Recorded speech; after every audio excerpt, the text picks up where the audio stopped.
आज लोकमान्य न्यूजसाठी एक वैशिष्ट्यपूर्ण आणि एक सुनहरा मौका आहे. अखंड कोल्हापूर नव्हे महाराष्ट्र ज्यांनी गाजवलं निस्वार्थपणे जे समाजासाठी काम करतात, त्यामध्ये कुठलाही दुजाभाव न करता निव्वळ जनतेची समस्या सोडवावी या उद्देशानं अनेक लोकांना, अनेक संस्थांना, अनेक समाजाला अंगावर घेऊन रात्रंदिवस मेहनत करतात. असं व्यक्तिमत्व आज आपण चॅनलच्या माध्यमातून आपल्या समोर आणतोय. त्यांचा त्याग हा न सांगण्यासारखा आहे. आजकाल प्रत्येक व्यक्तिमत्व हे संसारामध्ये इतकं गुंतलंय, ते प्रत्येक वेळी तो स्वार्थ आणि हेतू ठेवूनच पुढं वाटचाल करत असतोय. पण हे असं एक व्यक्तिमत्व आहे आणि ते न उमगण्यासारखं आहे. म्हणून आज खास करून आपल्या चॅनलवर त्यांना वेळात वेळ काढून बोलवलंय. असं व्यक्तिमत्व आणि बरेच वर्ष म्हटलं नाही, बरेच वर्ष आम्ही बघतोय तुम्हाला, तुमचं कार्य जे आहे. आणि आज तुम्हाला वेळात वेळ काढून तुम्ही माझ्याकडे आलात आणि मला आज वेळ दिलात त्याबद्दल मी पहिल्यांदा तुमचा आभार मानतो. आणि या समाजकार्याचं प्रेरणा आणि काम कसं चालू झालं, तुमची थोडक्यात ओळख सांगून आमच्या प्रेक्षकांना सांगावं. नमस्कार. मी कळेगावातून अक्षय बाबासू बेलेकर रहिवासी आहे कळेगावचा. तर तिथून मी 2017-18 पासून देव देश धर्मरक्षक या संघटनेच्या नावानं संघटना चालू केली आपल्या गावातील पोरांच्या माध्यमातून. तिथून पुढे आम्ही प्रत्येक गोरगरीब असू दे, कुठलीही सामाजिक संस्था असू दे, त्यांना घेऊन आपलं सामाजिक कार्य चालू केलं. स्टार्टिंगला थोडं होतं, मंदिरांच्या पासूनच काम चालू केलं. आपलं गावात 13 ते 14 मंदिर आहेत. त्या 13 ते 14 मंदिरांनी गावातनं वर्गणी काढून 4.5 लाख रुपये जमा केले. आणि त्या 4.5 लाख रुपयात एक त्याचा हिशोब आहे आपल्याकडे. त्या 4.5 लाख रुपयात प्रत्येक मंदिराची आपण डागडुजी, रंगकाम असू दे, फरशी सगळं केलं. तिथून कामाला आपली गती मिळाली आणि पुढं आपण पोरं येईल तशी आपले खास माझे मित्रांच्यामुळं मी आज इथं उभा आहे. त्यांनी मला सहकार्य केलं, साथ दिली आणि पुढे आपण उपक्रम करत राहिलो. त्यामध्ये स्टार्टिंगला मित्रांच्या माध्यमातून जसं आपण असं बैठकीला बसलो तर मित्र म्हणायचे हा उपक्रम करूया. त्या माध्यमातून स्टार्टिंगला पण सतीश कुमार म्हणून एक माझा मित्र आहे, त्याने मला सांगितलं की आपण जी बाहेर गावाहून जी बाळबाळतीने येतात त्यांना आपण वरण भात मिळत नाहीत, जे दवाखान्यात जर आलीत तर त्यांना वरण भात मिळत नाही बाळबाळतीला, ते उपक्रम मोफत चालू करूया. या समाजाच्या माध्यमातून समाजातून वर्गणी करून आपण तो उपक्रम चालू करूया. आणि तो उपक्रम आता जवळजवळ 1000 ते 2000 लोकांना बाळबाळतीने आपण डबा व्यवस्थित आपण पुरवतो आपल्या गावात. मग इकडं राजापूर असू दे, गगनबावडा, इकडं पाचगाव, ह्या भरपूर साईडनं लोक आमच्या कळेगावात येतात. कळेगाव ही मोठी बाजारपेठ आहे आणि त्या बाजारपेठेमध्ये भरपूर असं दवाखाने आहेत बाळबाळतीनेचं. त्यामध्ये आपल्याला फोन करून सांगतात की बाबा आम्हाला असं वरणभाचा डबा द्या. मग रात्री अपरात्री मी मित्रांना घेऊन ते आपण डबा देण्याचं काम चालू आहे. आणि ते असंच गोरगरिबांना अन्नदान करायचं. कुठल्याही कार्यक्रमात शिळं जे अन्न असतं राहिलेलं, आपलं शिळं म्हणतात ते, की आपण ताजंच म्हणतो. आपण लोक आम्हाला फोन करतात की आपल्या ह्या अशा कार्यक्रमाला शिल्लक अन्न राहिलेलं आहे आणि ते टाकण्यापेक्षा तुम्ही घेऊन जा. आपण त्याचा पोस्टर पण आपण तयार केलेले आहेत की आपण व्हायरल केलं की आम्हाला अन्न द्या, आम्ही ते गरजू लोकांना देईल. मग तो पण आपला उपक्रम आपला कायमस्वरूपी चालूच आहे. रात्री अपरात्री कधी लोक फोन करून सांगतात की आपण अन्न शिल्लक आहे घेऊन जावं, ते पण आपला उपक्रम चालू आहे. परत कपडे आपल्या धनगर वाडा असेल, इकडं या वसाहतीमध्ये कपडे मिळत नाहीत लोकांना. त्यांना आपण 2-2 ट्रक भरून या पावसाळ्यात, प्रत्येक पावसाळ्यात 2-2 टेम्पो भरून कपडे नेतो. जे लोकांनी जे टाकाऊ जे कपडे असतात ते आपण घेतो. ते कपडे 2-2 ट्रक भरून आपण वाड्या वस्तावने नेऊन ते वाटतो. तसेच महिलांसाठी भरपूर असे उपक्रम येतो. मग त्यामध्ये गौरी गणपती सजावट स्पर्धा असतील, परत शेतकऱ्यांचं काहीतरी असेल, असं भरपूर उपक्रम असं करत करत आज मग संस्था आपली रजिस्टर आम्ही करायला गेलो. रजिस्टर करताना देव हा शब्द चालत नाही रजिस्टर करताना, म्हणून आम्ही मित्रांच्या माध्यमातून छत्रपती संभाजी महाराज फाउंडेशन हे नाव द्यायचं असं आमचं ठरलं. आणि आपली संस्था रजिस्टर करून हे आपलं तळापासून आजपर्यंत आतापर्यंत इथून जी कामं केलीत या मित्रांच्या माध्यमातून, या समाजाच्या माध्यमातून सहकार्य भरपूर भेटलं आणि आता आपण इथपर्यंत आपण कामं करत आहोत. मग ती कुठल्याही शासकीय जे अधिकारी आहेत, भ्रष्ट अधिकारी आहेत, आपले भरपूर फोन येतात की असं अडचण आहे की बाबा या शासकीय कार्यालयात आपल्याला पैसे घेतात किंवा कुठलाही कागद तडतो, तर लोक फोन करून बोलवून घेतात. त्या ठिकाणी आपण त्यांची जी समस्या आहे त्या समस्येचं निराकरण करण्याचा आपण प्रयत्न करतो. भरपूर लोकांनी टार्गेट पण असं केलं की मला आता मला हाच प्रश्न तुम्हाला छेडायचा होता की समाजकार्य करत असताना अनेक लोक, अनेक व्यक्तिमत्व वेगवेगळ्या ह्याच्या पद्धतीचे भेटतात. पण आजचा जर कलियुग बघितला तर प्रत्येकजण संसाराच्या स्वार्थापोटी किंवा आपल्या वैयक्तिक स्वार्थापोटीच झगडत आहे. पण तुम्ही हे सगळं निस्वार्थपणे काम करता. मग ते निस्वार्थपणे काम करत असताना अनेक समस्या अडचण येतात. जसं तुम्ही आता म्हटला की काही लोक किंवा नाहक, आता एखाद्या समस्या आपण मिटवायला जातोय, त्या समस्येमध्ये तुमचा वैयक्तिक तिथं काय संबंध नसतोय, तरी सुद्धा नाहक आपण एखाद्या संस्थेला, एखाद्या व्यक्तीला आपले दुश्मन करून घेत असतोय. मग हे सगळं करत असताना कुटुंबातनं तुम्हाला कधी असं म्हणणं आलं नाही की बाबा हे तुम्ही जे करताय त्यामुळे आमच्या कुटुंबात अडथळा येतोय, त्रास होतोय, अशा काय भावना कुटुंबाकडून आल्या का? असं प्रत्येक कुटुंबात येणं साहजिकच आहे. कारण कुणाला आपला मुलगा नको असतो, प्रत्येकाला आपल्या मुलगाची ओढ असतेच. पण पहिल्यांदा माझ्या कुटुंबातून आलं की बाबा लोकांचं तुला काय करायचं आहे, तुला काय देणं घेणं पडले लोकांचं. पण मी तिथं आपला देश आहे, आपली ही दुसरी आई आहे. जशी माझी आई घरात आहे तशी ही आपली दुसरी आई आहे. ह्या आईची सेवा करणं हे आपलं पण प्रत्येक नागरिकाचं काम आहे, हे मी सांगितलं. पहिल्यांदा मग घरातल्यांनी विरोध केला, पण आता घरच्यासनी सवय झाली माझी आता. त्याबरोबर आपण आता मगाशी जसं बोललो की काही समाजातलीच विकृत बुद्धीची माणसं आहेत, ते तुम्ही जेव्हा प्रगतीपथावर जाताय, समाजाच्या समोर किंवा जनतेच्या समोर तुमचा सातत्याने चेहरा दिसायला लागतोय एक चांगलं काम करत असताना, त्यावेळी वाईट वृत्तीची व्यक्ती जे असतात ते सुद्धा आपल्याला ट्रोल करतात, काय वेगळ्या वेगळ्या विचित्र टोमणे मारतात किंवा अप्रत्यक्ष पाठीमाग हा असा करतो तसा करतो म्हणतात. त्याचा कधी त्रास होतो का किंवा असा काय अनुभव आलाय का तुम्हाला? कसं आहे, आता मला त्याची सवय झाली आहे. भरपूर ठिकाणी मला विरोध पण केलाय. एक सांगतो की माझा यात कुठलाही स्वार्थ नाही. मी आजपर्यंत कुणाकडेही 1 रुपयाची मागणी केलेली नाही किंवा माहिती अधिकार टाकून आपलं माहिती अधिकाराचं पण काम चालू आहे. प्रत्येक शासकीय कार्यालयात माहिती अधिकार टाकून तिथली माहिती आपल्याला कशी जमा करून काय तिथे भ्रष्ट व्यवस्था चालू आहे ही उघडकीस सांगतो.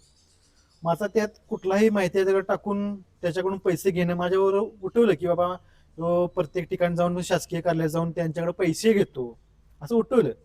पण यात कुठलाही माझा स्वार्थ नाही आहे. जे काय केलं ते समाजासाठी केलं आणि निस्वार्थपणे केलं. प्रत्येक ठिकाणी एक ठिकाणी मला मारहाण पण झालेली आहे, पण मी त्याला भीक कधी घातली नाही की ती मागं सरलो नाही.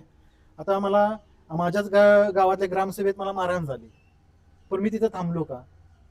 मी तिथं थांबलो तर माझं काम थांबणार.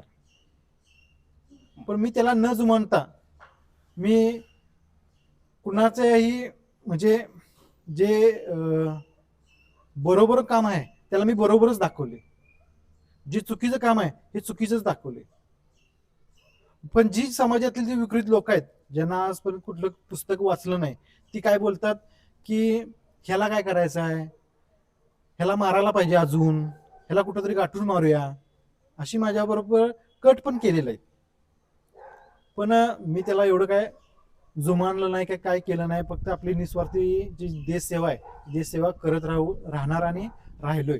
पण खंत वाटत नाही की बाबा आपण एवढं चांगलं काम करतोय तरी सुद्धा काही लोक वाहवाही करत असतील, पण काही लोक निरर्थकपणा, फक्त तुम्ही कुठं तर प्रसिद्धीत येत आहे चांगलं काम म्हणून त्याला विरोध करायचा म्हणून असं जर टार्गेट करत असतील तर त्याचा त्रासही तुम्हाला होत असेल. त्या लोकांना काय तुम्ही सांगाल?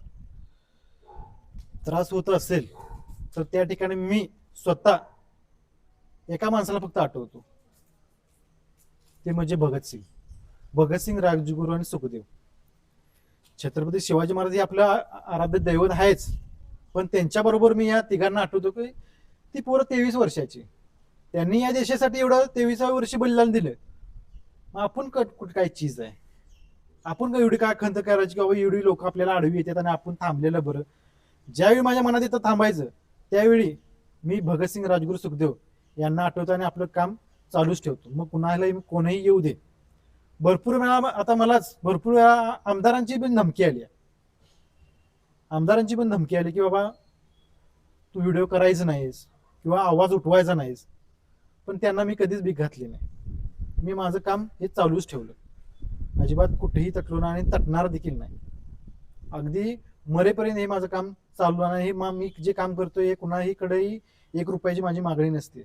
आज कोल्हापूरला यायचं जर झालं तर मी प्रत्येक वर्षी शिवजयंती करतो. त्या शिवजयंतीतून मी थोडं पैसे साठवतो, शिल्लक ठेवतो आणि त्या शिल्लक राहिलेल्या पैशातून मी प्रत्येक ठिकाणी कोण जे बोलवल त्या ठिकाणी मी जातो. ज्यावेळी पैसे नसेल त्यावेळी मी कुठेही जात नाही. असं सगळं व्यवहार माझा चालू असतो. कोण मग स्वइच्छेने देतं, समाजातली बरं अशी दानशूर भरपूर असतात, त्यांच्या मार्फत बाबा ते मला बोलवून घेतात, बाबा काम चांगलं आहे चालू ठेवा, ही थोडीफार मदत घ्या आणि काम तुम्ही चालू ठेवा. आपल्या चॅनलच्या माध्यमातून सुद्धा मी आव्हान करेन जनतेला की चांगली माणसं घडवायची असतील, समाजामधलं जी घाण आहे, मग तो भ्रष्टाचाराच्या रूपात असेल, अन्यायाच्या रूपात असेल, तो दूर करायचा, तर अशा पद्धतीची व्यक्तिमत्व घडली पाहिजेत, ती वाढली पाहिजेत. आणि ती घडली आणि वाढण्यासाठी जे दैनंदिन खर्च लागतो, त्यांच्या काय गरजा असतात, त्या कुठून भागवणार, यासाठी समाजाचं सुद्धा एक नैतिक कर्तव्य आहे की या व्यक्तींना मोठं करण्यासाठी, त्यांचं काम दैनंदिन चालू ठेवण्यासाठी त्यांना सढळ हाताने, या जगामध्ये बरीच अशी दानशूर व्यक्तिमत्व आहे, त्या व्यक्तिमत्वाने अशा व्यक्तिमत्वाला सरळ हाताने मानधन म्हणा किंवा आणखी काय स्वरूपात असेल तर त्यांना मदत करणं गरजेचं आहे. तरच निव्वळ फक्त गप्पा मारून चालणार नाही की आमचा भारत सुधारला पाहिजे, महाराष्ट्र सुधारला पाहिजे. तर महाराष्ट्र सुधारण्यासाठी, भारत सुधारण्यासाठी अशी काही सामाजिक कार्यकर्ते तयार झाली पाहिजेत आणि त्या सामाजिक कार्यकर्त्यांना मोठं करण्यासाठी तुमच्या आमच्यासारखी जी समाजामध्ये काही आर्थिकदृष्ट्या प्रबळ आहेत, त्यांचं काहीतरी वाटतं त्यांना, पण त्यांना वेळ मिळत नाही. मग ही लोक आपला सगळ्या संसारावर तुळशीपत्र ठेवून समाजाचं देणं लागतं म्हणून ह्या काही, मला वाटतं त्यांचं चप्पल बघितला, त्यांचा पेहराव बघितला, तर आता तर मी बघितलं तर ते 2 व्हीलरवरनं प्रवास करतात. पण मला जनतेला असं सांगायचं आहे की जर हे लाखो रुपये जर भ्रष्टाचारातून मिळवत असतील तर ते 2 व्हीलरवर फिरतील का हो? हा विचार करणं गरजेचं आहे.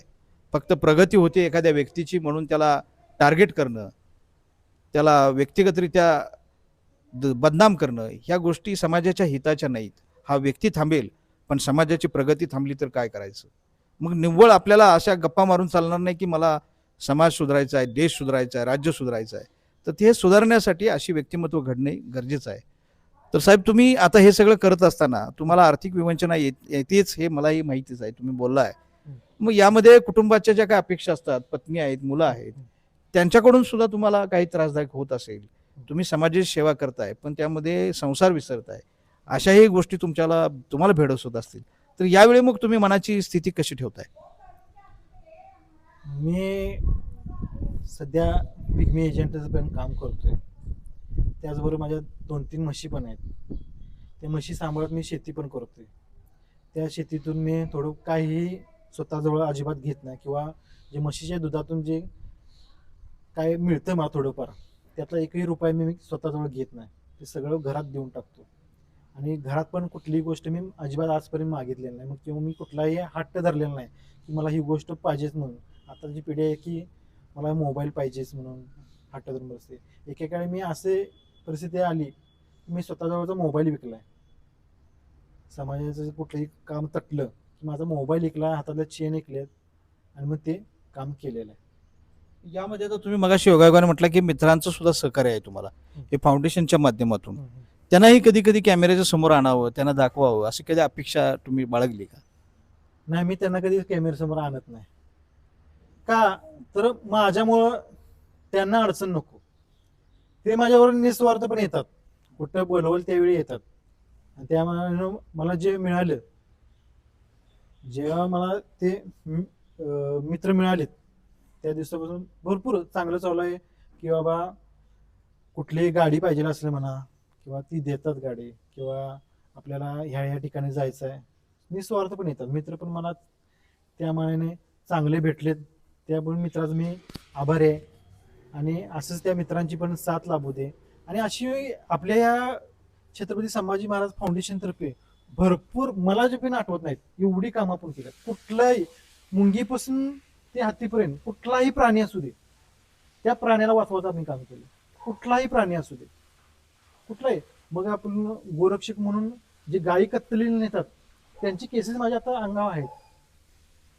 जे गायी कत्तलीला नेतात त्यांनी आम्ही त्या वाचल्या अशा कितीतरी गायी आम्ही वाचवल्या निस्वार्थपणे. कुठल्याही त्या कसायाकडे आपण पैशाची मागणी केली नाही आजपर्यंत. त्या गायी वाचवून आम्ही उलटे आमच्यावरच केस पडल्या. अजून अजून ते आमच्या जवळजवळ मला आता 3 केसेस आहेत. त्या 3 केसेस मी या समाजाच्या जे पैसे मिळतील त्या माध्यमातून मी लढतोय आणि लढत पण राहणार. ह्या जे प्राणी आहेत यांच्यासाठी अशी मला आठवत नाही एवढी आपल्या छत्रपती संभाजी महाराज या फाउंडेशनतर्फे कामं चालू आहेत. आता ह्या मुलाखतीच्या शेवटी तुम्ही समाजाकडून काय अपेक्षा ठेवताय? समाजाकडून अपेक्षा मी आपण आतापर्यंत हेच सांगत आलो की